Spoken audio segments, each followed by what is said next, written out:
So I'm going to couch my comments around 7 or 8 slides. And really what we know around physical activity, some people call it exercise, but we like to use the term more broadly physical activity, comes from a series of about 3 reports that have come out over the last 20 to 30 years.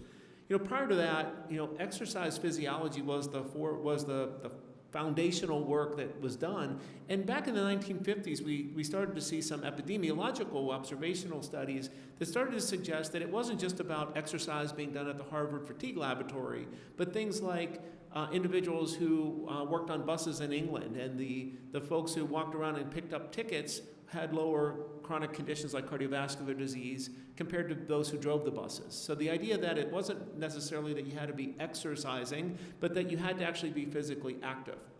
However, while that has kind of been ingrained in what we've been thinking about for the last 20 or 30 years, these 3 reports have really brought that idea to the forefront. And in 1996, for the first time, the Surgeon General's report came out on physical activity and health. And that was supposed to be an impetus factor for us to be considering how we are going to think about activity the same way we started to think about smoking back in the 1950s and 60s, which was an important piece of this. This was a very, very important report, and that led to for the first time in 2008, physical activity guidelines put out by the federal government. And that has just been updated in 2018. And I was very intrigued about the process that is used to understand the data that go into these reports, and understand that the way these governmental reports run is that, and I was part of an advisory group in 2018, and then an adjunct back in 2008. The scientists kind of dig up the evidence and come up with the questions and look at the evidence, but the governmental folks are the ones who actually write the guidelines. And they have to interpret that evidence. And so that has to take on a little bit more of a public health level of approach. And I think that sometimes in that public health document that actually is the one that's released to the public, there's some things that are in that scientific report that kind of get buried and aren't talked about very well. And I think that is where the impetus of where we need to be focusing our efforts on to improve this. Because I'm not convinced, and I've been on a couple of these, that simply putting out a document that tells everybody you should be active and less sedentary is going to move the needle. And I think what's important in our 2018 report is that we expanded the areas where physical activity was being examined, and I'll share that with you in a few minutes. But also there's a whole section on intervention strategies that have been attempted and how effective they've been in actually moving the needle for physical activity and sedentary behavior. I think that is critically important. And those have been all the way from individual level types of things all the way to environmental level things. And I think that this is the kind of work that we need to understand as we go forward. It's not just what do we need individuals to do, but how do we actually facilitate the adoption and maintenance and engagement of those behaviors that are critically important, right? However, we still have work, as I'll show you, to do in the area of what I'll call dose response. What is the dose that we really need individuals to get to? And I think that we would be thinking similarly about some of the diet and nutritional aspects as well. Like, while this is good, what is the threshold we want individuals to get to where we start to see that bump and start to see some improvement? So I think we need to keep that in the back of our minds as we go forward. So what's very interesting to me, and this is just some summary information from the 2018 Physical Activity Guidelines report. Well, we basically looked at a lot of things. And what was just amazing is that all of these conditions were impacted in an appropriate way with physical activity, every one of them. And what was really important was that this went beyond the hard outcomes of mortality or cardiovascular disease, the kind of chronic things that, we focus a lot of time on cancer. All those are critically important. But just look at the areas of older adults and how we found that physical activity reduces falls. It improves physical function in those older adults. Critical to this report in 2018, for the first time, we looked at brain health and cognition and found that actually activity was important for reducing dementia, improving cognitive function. And we found that that was happening not just in older adults, but across the spectrum of age. We looked at individuals in the pre-pregnancy and postpartum periods. So there's a lot of things here that go beyond just the kind of hard chronic conditions, but all those other things that I would say impact other functional areas of life and also impact quality of life, which is really an important piece of kind of everyday living for individuals. So I think that, I like to think if we could take this information right here and bottle this up into one pill, not that we want to give pills, Mike, but if we could put it into a pill, this would probably be the most powerful pill that we've ever created, right? And so we need to think about all of these conditions in terms of how activity impacts. And what's important, and I'll show you in a few minutes, is how much activity is necessary to start to move the needle is not consistent necessarily across all of these conditions. And I think that's important for us to understand. What is the minimum amount versus what is the targeted amount of activity? What is the mode of activity? What is the duration of that activity? How is the activity accumulated? All these factors we still really don't know at this point in time. So this is one of the slides I think that's critically important for us to understand. And what's important is that, from a pure exercise physiology perspective, if you think from a performance perspective, you want to get people exercising as much as they can in the mode of activity you want them to do it in order to kind of target them performing well in a 10K or a marathon or whatever the heck they do. But this study is critically important because it demonstrates to us that the benefits of physical activity in mortality and in many other chronic conditions, a big bang for our dollar comes from moving people from sedentary to some level of physical activity. So if you look at this graph, you see that if individuals go from very little activity, moderate to vigorous physical activity, upwards to about maybe 100 minutes a week, 20 minutes a day, 5 days a week, you basically have a relative risk reduction from down to about 0.8.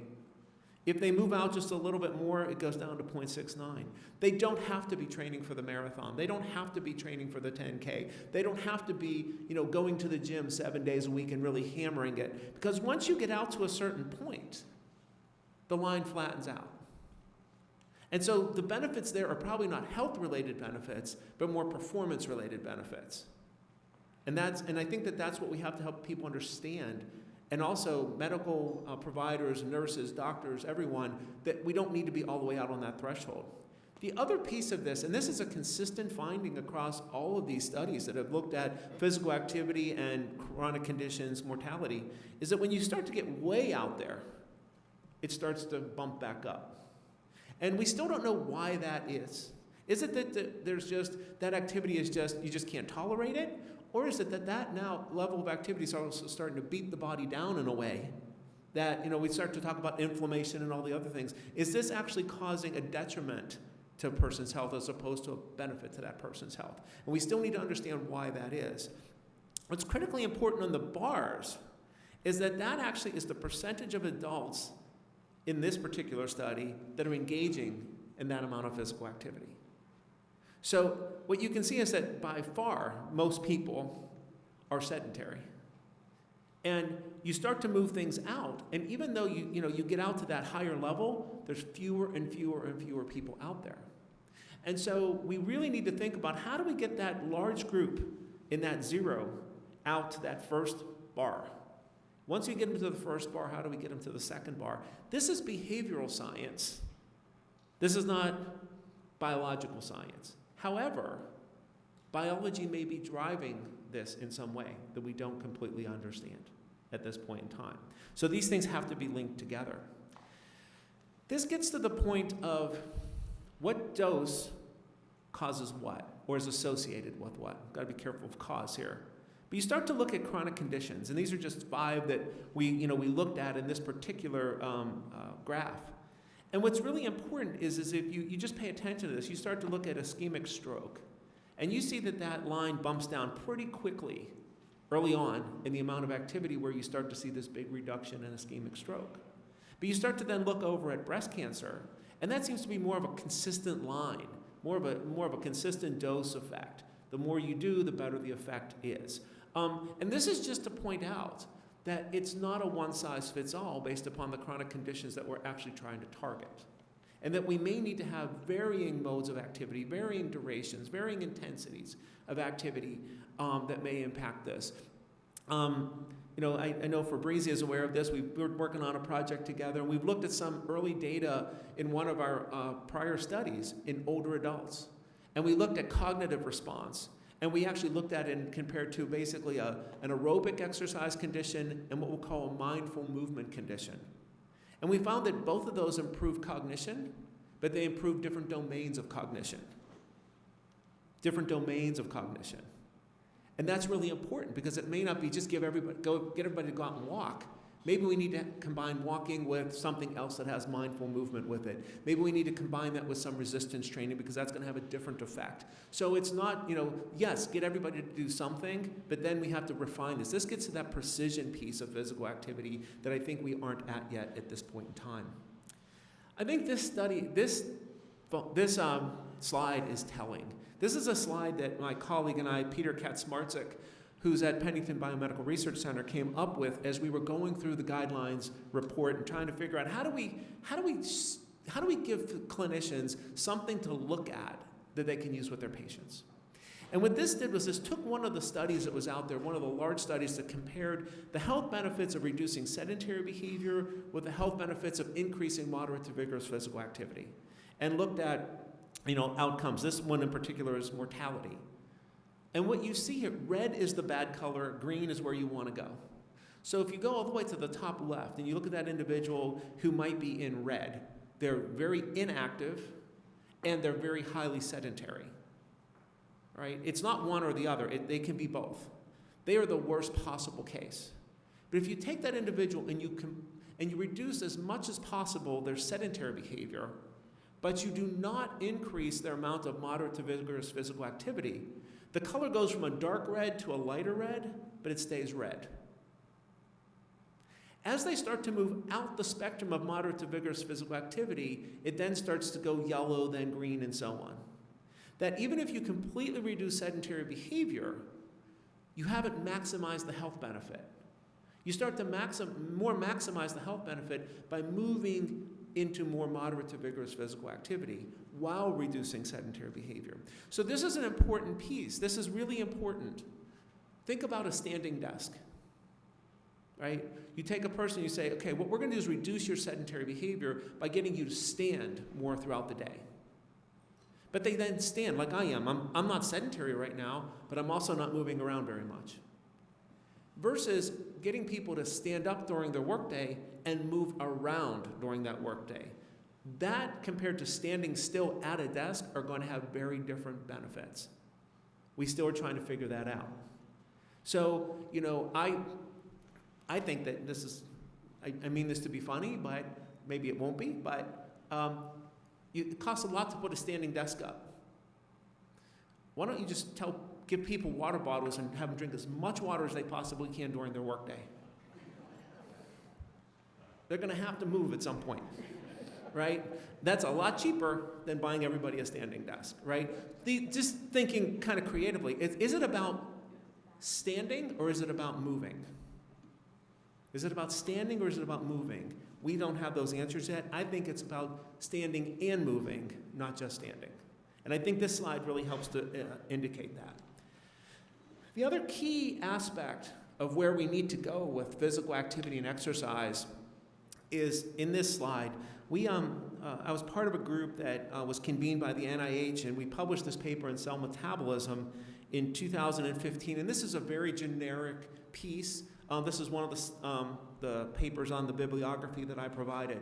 But it talks about how we need to start to think about activity and exercise at varying levels of the body. We know that, for example, you go out and you start walking a lot more, your fitness goes up. But what we don't know is what's happening at the level of the cell. When we get down there and look at signaling mechanisms, what's happening there? How is that cell and that muscle signaling to that fat cell that is signaling to that brain cell that's signaling back to that liver cell? How are those signaling pathways working? And is that impaired or enhanced in some individuals? For example, just thinking about just the medicine. If you give people metformin, yes, it works for a lot of people, but there's some people where it doesn't work as well for. Well, maybe exercise, a certain mode or intensity or duration of exercise, has that same limitation. It may work really well for some people, but biologically it's not going to really work well for others. So we're involved in a very large multi-center study. It's the largest exercise study ever funded by the NIH called MotorPAC, Molecular Transducers of Physical Activity. We've now put 12 people in Pittsburgh. We're really excited, but we need to get 380 people. But we're one of 6 clinical centers across the country recruiting about 3,000 people, where we're doing structured activity, looking at the acute effects prior to training, the acute effects after training, and the chronic effect over training. We're looking at blood markers. We're doing muscle biopsies. We're doing fat biopsies. We're phenotyping these people beyond anybody that's ever been phenotyped before to try to understand what are the responses and what is the individual variability in that response to a certain mode of structured exercise. These are the kind of studies that need to be done in addition to how do we get individuals to engage, right? And what's not showing here is how does activity interact with all the other lifestyle behaviors, for example, diet. Maybe the type of activity and the mode and intensity will vary based upon what person's diet is, or if they smoke or not. So we need to understand the interaction across these varying things. So there are a variety of research questions that I'm going to throw out there, and then we can open it up to the panel that are, I think, critical based upon where the state of the science is right now. Some of these are coming right out of what we've learned in the Physical Activity Guidelines report. Others are things that we are learning as we're going through some of these other more current studies. The first is that we still need to understand the independent and interactive effects of both physical activity and sedentary behavior across a variety of outcomes. And we need to do this in a way that are not just observational studies. We need to do these in ways that are actually additional intervention level studies. We watch them on an observational level, but what if we actually change them? Do we get the effect we think we're going to get? And are these effects consistent across the lifespan? Or does it start to change across the lifespan, and does it change by condition? The second thing that we know very, very little about, we now have technologies that will allow us to better understand this, is on none of the slides that I showed you did I ever show you light intensity activity. Light intensity activity. Up until now, until we've gotten all these devices that we can wear, we couldn't measure light intensity activity very well. But in some of the studies that we've done, just in the area of obesity, we have found that it's the combination of moderate to vigorous activity combined with the light intensity activity that gives us the best outcomes. We now need to understand light intensity activity. And how do we engineer light intensity activity back into the day if that in fact has health benefits that we haven't realized prior to this? Up until now, it's all been about moderate to vigorous physical activity. So we need to understand that. We need to understand better the dose-response relationships. Right now, if you ask most individuals who understand this space, how much activity should you indicate for your patients to do? They're going to say 150 minutes of moderate to vigorous physical activity per week, 30 minutes a day, most days of the week. That is a threshold where you start to see, a lot of gains, but there's a lot of space where you start to see, for example, in the area of diabetes, you start to see onboarding of benefits in diabetes at much lower thresholds of physical activity. So where do we start to see these? We need dose-response studies as opposed to threshold-level studies that are occurring at this point in time. And that's across the lifespan. We need to understand modifying factors. We don't know. If you look in the literature, studies haven't been done very well that have looked at sex, age, race, ethnicity effects, whether these dose responses are differing by those socioeconomic status. We need to know that. That's critically important for us to make this kind of work. We need to understand whether there are other interactive effects, like I indicated, that might be impacting. Does the diet impact the amount of activity you need? Does smoking impact this? My guess is that it absolutely does. We don't know that. We don't know that right now. We don't know it very, very well. Critical to this is we need to understand the biological, molecular, and cellular responses and why there's individual variability across people. that will help us to have a more precision effect. I think we're closer to that in the space of diet, I think. We start to think about, this is good, this. We don't know that. All we know is that activity is good for us. We need to understand that individual variability. And, studies like MotorPack, I know that the Sowa study is being done right now. Other studies that we can combine the behavioral measures with the environmental measures with the biological measures are critically important. And I can tell you that this is going to take a lot of work across the space, because in that MotorPack study that I'm talking about, we have a lot of cellular, biological, physical activity exercise folks, and they could not understand why we would want to have accelerometry and objective measures of sedentary behavior in the study. Why does that matter? We're going to supervise their exercise. Well, it matters because when they leave this facility, they're going to go home and do something or do nothing. And we need to understand what that is and how that might be impacting things. So we need the intersection across disciplines to better understand these. And finally, I think we still need a lot of work in the space of, if we know activity is good, how do we have strategies and opportunities to engage, maintain, sustain physical activity at enough of a threshold where we're going to have health benefits. So at that, I'll leave it at that. Thank you, and I'm going to, I guess, welcome the panel up.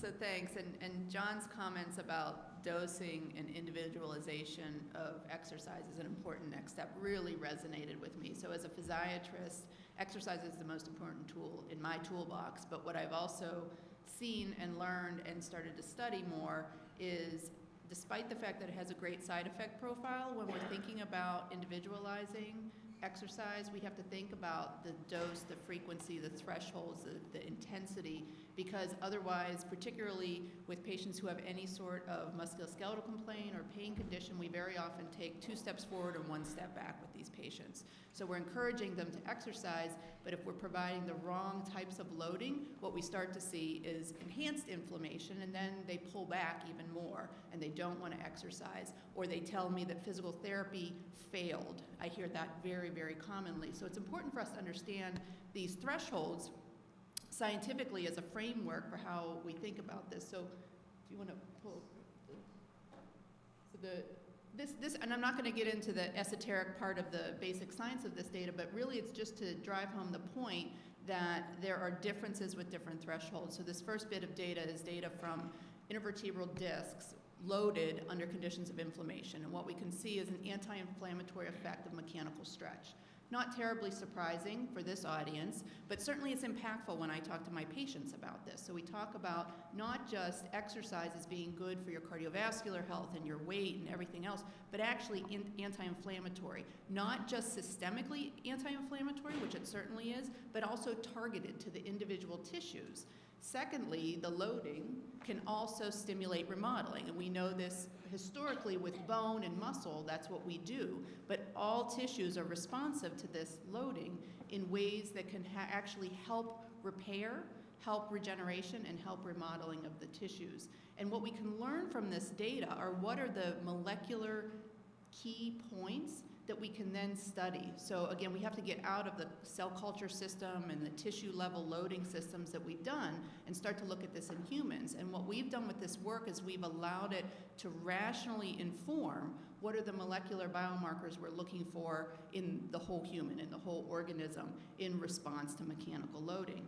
And the last piece of this is looking at those thresholds. So this last bit of data, just again, to drive home the idea that different biology is going to respond differently. So what we did in this set of experiments was we took, again, cells, normal cells, and cells from a degenerated intervertebral disc, someone that had spine-related pain.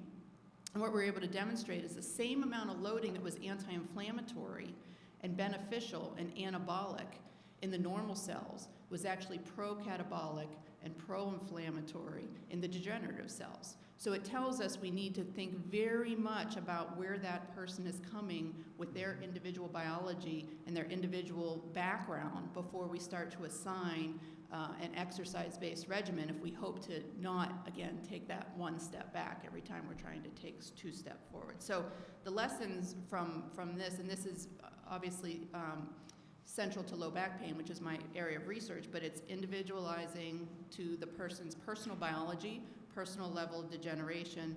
It's also using some of the basic science to inform targeted design of thresholds and interventions, and also biomarkers that we can track to see how our responses are working at the biologic level.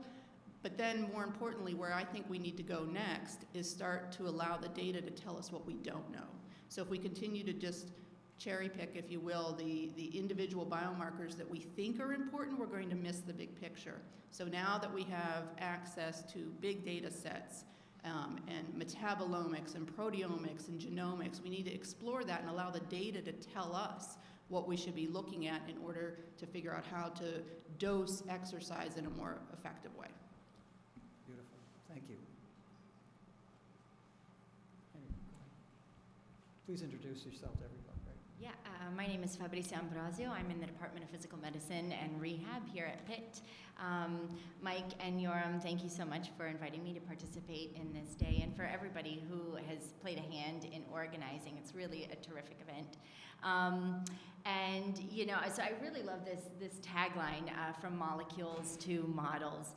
And I think John and now Gwen have really kind of set it up nicely in terms of really the importance of mechanistic insight for being able to ultimately help us in the rational design of our exercise and physical activity programs. And so I'll speak more to kind of this reductionist end of the spectrum of molecules to models. And of course, we know that you know, a molecular tenet of exercise or physical activity is mechanotransduction, where mechanical stimuli, physical stimuli, all ultimately can translate into biochemical cellular responses. And these cellular responses can make have really important effects on cell fate and gene expression to ultimately dictate tissue health. And so I think the bioengineers have really done a great job at kind of tapping into the mechanosensitivity of cells. And more specifically, they've really done great in looking at stem cells and how we can use mechanical stimulation, physical stimuli, to enhance the regenerative cascade. And I think, you know, maybe that's one area that I saw in the report of physical activity and body processes, all the different benefits. One of the things that wasn't mentioned was tissue healing capacity and regeneration. And I think it's only recently that we've really come to recognize that just as the bioengineers are using tools like bioreactors to impose physical stimuli in a culture dish, what we're now recognizing is that we can use exercise and physical activity to impose mechanical stimuli in vivo, and that actually has important effects on tissue regenerative capacity. Now, we know that tissue regenerative capacity is important, for example, in the context of aging, where for so many older individuals, an event such as a fall, for example, can oftentimes be the tipping point of living independently to needing a caretaker or even needing to move into a nursing home. The same is true for individuals with diabetes. Oftentimes an injury or a wound triggers that decreased quality of life and increased disability. I was curious hearing about the statistics with children and seeing how the health status of children is changing so dramatically. You know, I think we've always looked to children as really kind of marveling their healing capacity of their tissues. And I wonder how that is changing now with this changing profile. So here in Pittsburgh, we've really kind of been helping and working with our partners really around the world to push this idea of regenerative rehabilitation. I think we could extend that to regenerative physical activity and the impact and the intersection of exercise, mechanical loading to promote tissue regenerative cascades. We are working together, we're partnering with Stanford University, the Mayo Clinic, and the University of Texas in Austin to kind of promote, we have an NIH-funded center that is really looking to promote the science and education in this domain, at this intersection of really applied biophysics and and tissue regeneration and stem cell functioning. And so I think that there's a lot of potential to kind of really think about how we can titrate our exercise protocols, physical activity protocols, because what we're seeing is this is an effect that seems to be pervasive. Through our center, we're getting evidence of research that it's important for muscle, bone, tendon, even cognitive functioning. And so maybe an area worthy of more exploration. Thank you, Fabrizio. Toren? Hi, my name is Toren Finkel. I'm the director of the Aging Institute here at the University of Pittsburgh and UPMC. I was trained as a cardiologist, but I really spent my whole career in the laboratory working with mice, not with people. And in fact, the role of exercise in rodents is actually less, I think, pronounced than it is in humans. And then again, goes back to, I think, the initial speaker saying that all models are sort of flawed. So mice and rodents don't get cardiovascular disease, and most of the strains that we use don't get metabolic diseases. And so I think the impact of exercise that we observe in sort of simple organisms or model organisms sometimes does not reflect the human biology. And again, goes back to this idea that we need to be translating these ideas more effectively and realizing the limitations of some of the basic science input. With that said, I think the role of exercise, and particularly in aging biology, is quite interesting. We don't really understand what causes biological aging. I think in the field we generally think about what are called the hallmarks of aging. We sort of define sort of 9 sort of processes that sort of seem to drive why we age and the rate that we age. And I think it's very important to understand that what it says on your driving license as your age or your passport is one number, but I think there's a separate sort of, at this point, not clearly defined concept of your biological age, which is clearly distinct from your chronological age. And so there are these number of molecular processes that appear to drive that, how quickly we age, and in turn, how quickly we develop a variety of age-related conditions. And I think exercise really impacts all of those conditions that we think of, so things like, as Fabi mentioned, stem cell biology, which is part of this, one of these hallmarks.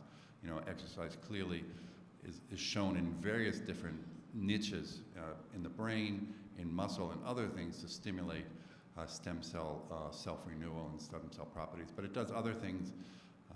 It affects telomere shortening. It affects bioenergetics and mitochondrial function. So really has very pleiotropic effects on all the sort of drivers of aging, biological aging. And so obviously that's reflected in the fact that people who exercise tend to live longer than those who don't, and even rats who exercise live longer, although, as I said, not as profoundly as people. Understanding exactly what transduces those effects, I think, is still unclear. I think the other thing I'd like to make is that in the beginning, somebody showed a slide, I think it was Jorm or somebody, that inflammation and oxidative stress drive a lot of these, transduced a lot of these effects of lifestyle to sort of health benefits. And again, I think our knowledge is very, very imprecise still at that level. So, for instance, in the case of oxidative stress, which is something that I've been interested in for a long time, it's known that exercise actually induces oxidative stress. And rather than actually being harmful necessarily, people have shown that if you give antioxidants to people who exercise, it actually blocks the beneficial effects of exercise. So it's even complicated to say oxidative stress is good or bad for you. There are some evidence where too much of it is bad, but a little bit of it actually appears to modulate the beneficial effects of exercise. So I think all of our fundamental assumptions are relatively shaky in this field because we really just don't understand what's really driving the biology. I should also say that I think it's very important, and as Gwen mentioned and as John has also mentioned, I think it's really important to understand, how these effects are so widespread in the body. So I mean, obviously you can understand if you exercise that maybe your muscles improve, the bioenergetics of muscle improve, but how does that really translate into an improvement in cognitive function?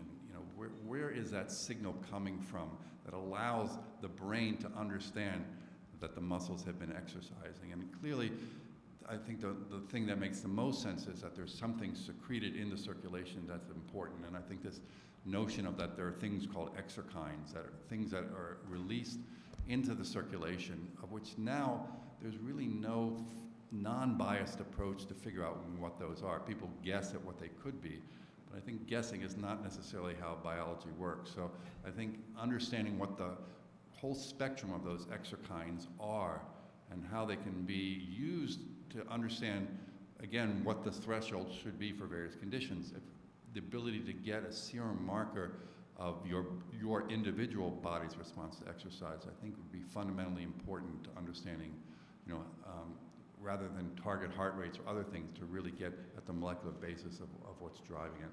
And finally, I just wanted to say that, in terms of the processes that link exercise to sort of long-lasting fundamental biological changes, I think there are two very important things.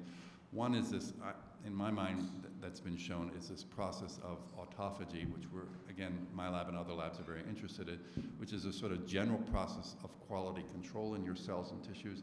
And again, exercise is a great stimulus for that process, and that ability to remove damaged proteins and other constituents in your cells is really dramatically stimulated by exercise, and in my mind, maybe one of the major ways that exercise is beneficial to people. Again, very difficult to measure in humans, unfortunately. And the second thing that was brought up is this concept of epigenetics. And so epigenetics, as some of you may know, is the changes in the protein coding around DNA. And so your DNA is wrapped by a protein coat called chromatin, and that chromatin can be modified in very biochemical ways. And the modifications that occur on chromatin occur by the addition of small chemical groups like methyl groups or acetyl groups. And those modifications are generated by metabolism. So your body is making acetyl-CoA and making methyl as a function of your normal metabolism. And then your body uses that to modify your chromatin, your epigenetics, which in turn modifies what genes gets expressed or don't get expressed. So what I'm trying to say is there's this incredible coupling that evolution has made between what you eat and how you eat it and how fast you eat it and how you metabolize things and what your DNA eventually expresses and does. And that connection between exercise and metabolism and gene expression occurs through this link between, this chemical link between metabolism and epigenetics. And I think that's fundamentally important to understand. That connection is fundamentally important to understand how lifestyles can influence long-term health. Fantastic. Eddie, you get the award for braving Logan. You made it too. Go ahead. Again? You get the award for braving Logan Airport. You made it. Yes, I made it in yesterday with some delay. So first off, I wanted to report on a few personal experiments going on. One is I do have a water bottle, and my comments will be brief, and I've already located the bathroom at least once. Number two, I'm nursing a little tendonitis from my hand. I don't know what it's from. I'm at that age when things just go wrong, but I prefer to think that it's from weightlifting rather than mousing too much. And a little shout out to the increasing number of people standing in the back of the room, because at least you heard the message. I feel like I'm in a physiatry support group, which happens when there's at least 3 physiatrists. I went into rehab medicine because it was the one field where you could just do exercise and I could get paid to watch people walk. And then we learned that you can fix anything with exercise. We don't care if you've lost a leg, hit your head, broke your back, had a stroke. We apply exercise. What if you applied that to everybody? And that's what got me into the world of lifestyle medicine. I'm in a room of luminary academics. Everyone's got some pressing question. Mine was, if exercise is so damn good, why don't more people do it? So my first comment on Dr. Jakicic's slides is the last slide where you have the priorities, flip them upside down, put the how do we get more people to do it in like 28-point type, and that will make the other one shrink down. I have done exercise studies and I've done muscle biopsies. They're a lot of fun. But if we did no further exercise studies except to how to get people to do it, I think we would be advancing the world tremendously. The problems I'll tell you the good and the bad of the exercise world. The good is that physical activity and exercise world is a lot less tribal than like the nutrition world. Okay, people are like unbelievably emotional about what their diet is and what their dietary pattern is and what I'm eating. If you're not doing that, you're wrong. In exercise, we don't have as much of that because there's less to debate. And I don't know that there's a big conspiracy against, I don't think there's, we want to have big pharma for exercise. So exercise is medicine through the American College of Sports Medicine purports to do that. But I don't know that there's a big push other than our chairs that are telling us, like, you know, not to exercise. So I think there's something positive we can learn from it. Another couple of like comments. One is I've been to nutrition-focused conferences where people were talking about their diets and believed to their sinews that it didn't matter whether they exercised because they were eating well. And then I've gone to exercise conferences where holding a sugar-sweetened beverage, is that the generic term?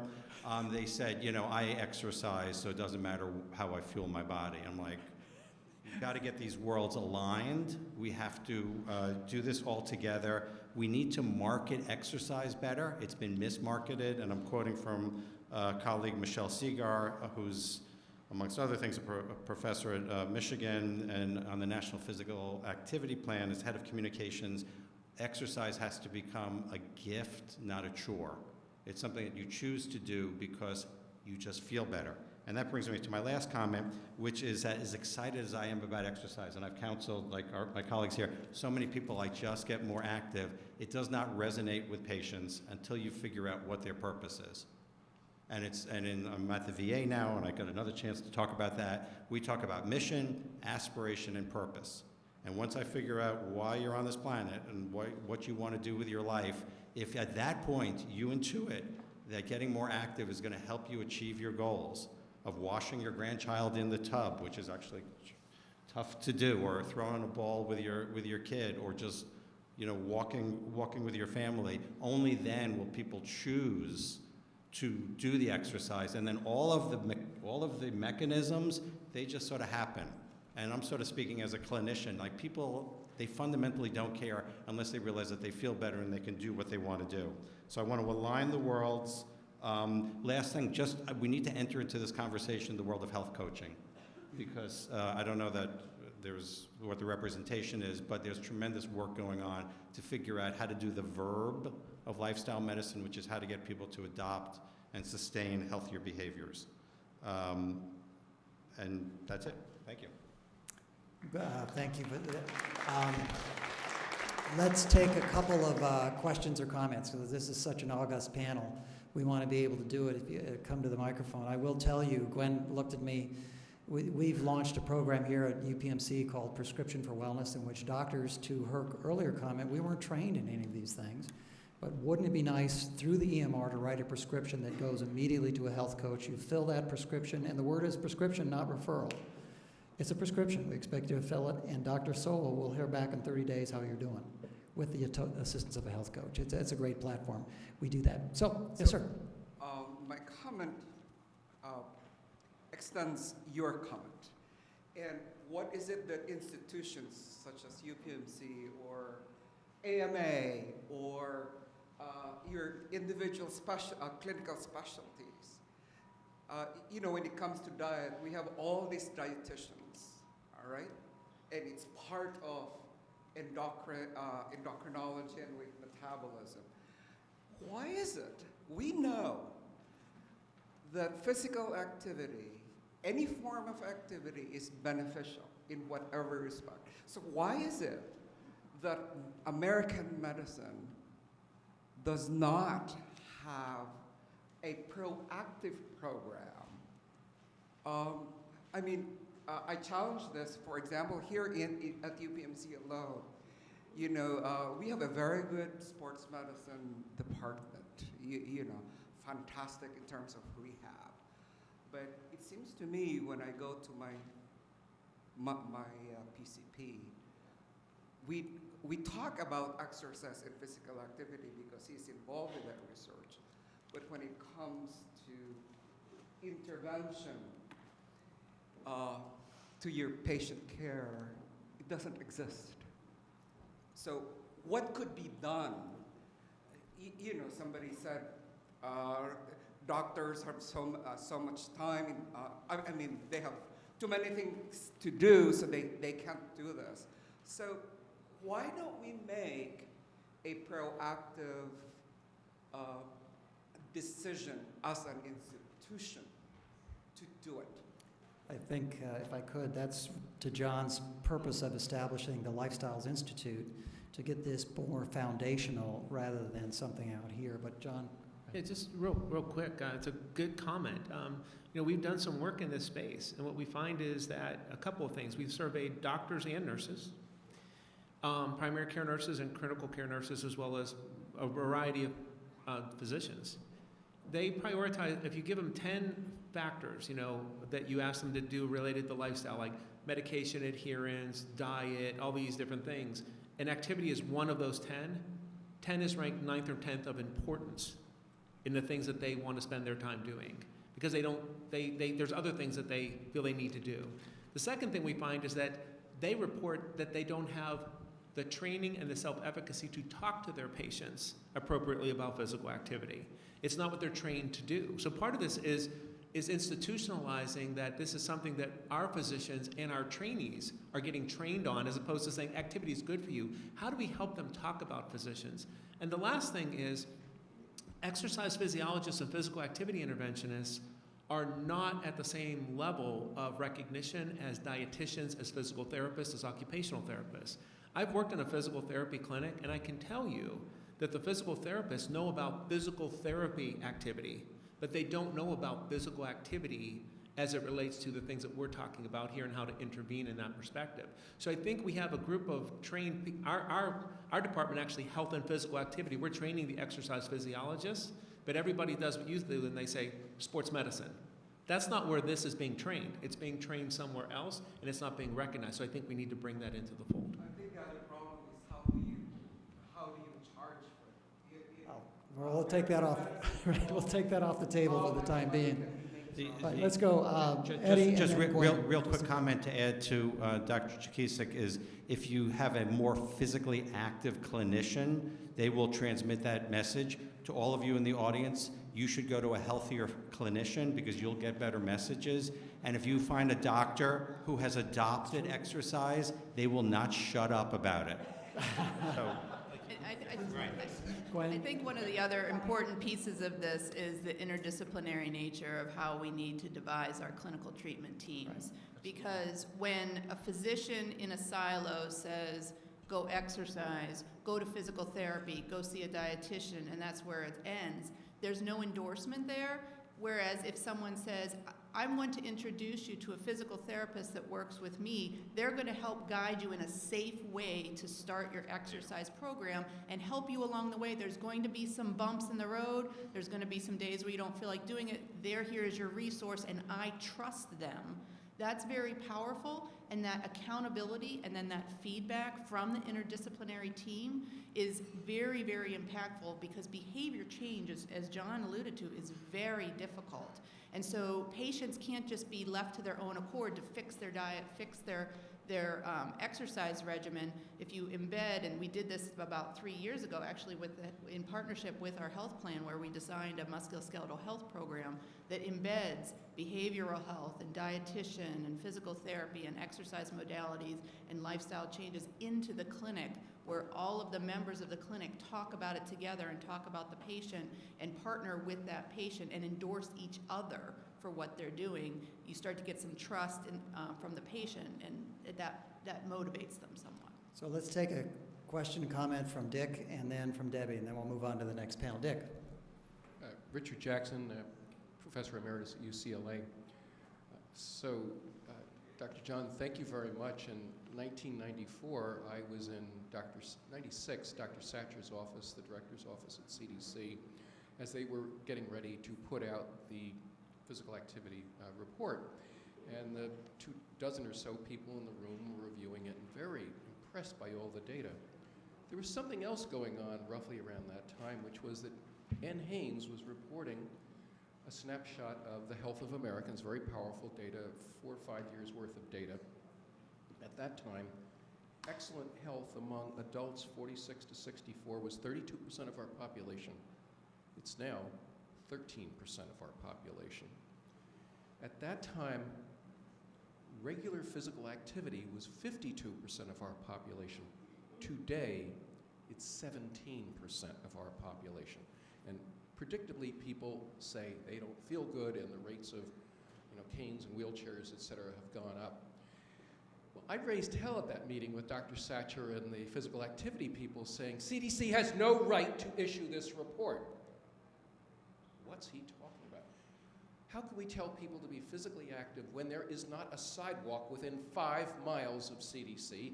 There is no bike routes, there is no bike parking. We have stack after stack of parking that's free, and we do absolutely nothing to encourage people to have incidental physical activity. I'll be talking this afternoon, but thinking wagging our fingers at people is going to work. Even if we're in good shape, it takes more than that. We've got to think about the physical world that we're in. So I just want to round out the conversation. It's the environment around those supporting structures that Gwen was talking about. Home, school, neighborhood, clinic, whole thing. Debbie. Hi. So I just wanted to comment. I'm in family and lifestyle medicine in the trenches in a small little town, Hermitage, Pennsylvania, a couple hours north. And actually, although we definitely need to do more at UPMC, there is a start. So I'm leading a Walk with a Doc chapter. It's a national program that was started by a cardiologist in Columbus, Ohio. So every Wednesday, we started in June. Every Wednesday at 6 o'clock, there's a park. We meet, we talk about something related to lifestyle medicine for about 5 or 10 minutes, and then we walk. So it's been, a wonderful program. Patients are very engaged, and I've also engaged some other physicians because, it's not sustainable for me to do this every week for a year. So I, got about 5 other physicians to help me. So I would like to expand this. We piloted it in my site, and I would like to expand this across UPMC. So if anybody is interested in helping with that, please contact me. Thanks, Debbie. Ron, you have one comment? Thanks, Mike. Just a quick comment. At Ardmore, we're using our city, our home, as a learning lab. And we are one of 600 towns that have bought a Walk with a Dog franchise. And we're taking a little different approach. We're kind of going to the community and asking them, do you walk with your dog? Rather than trying to ask the docs to set up the program, we're asking their patients to ask their physician to go walk with them. Good prompt. Direct to patient advertising, direct to consumer advertising. Everything I jokingly tell my colleagues at UPMC and Pitt, everything I learned about behavior change, I learned from pharma, unfortunately. So thank you very much to the panelists. Excellent round of applause for John. Great foundational talk.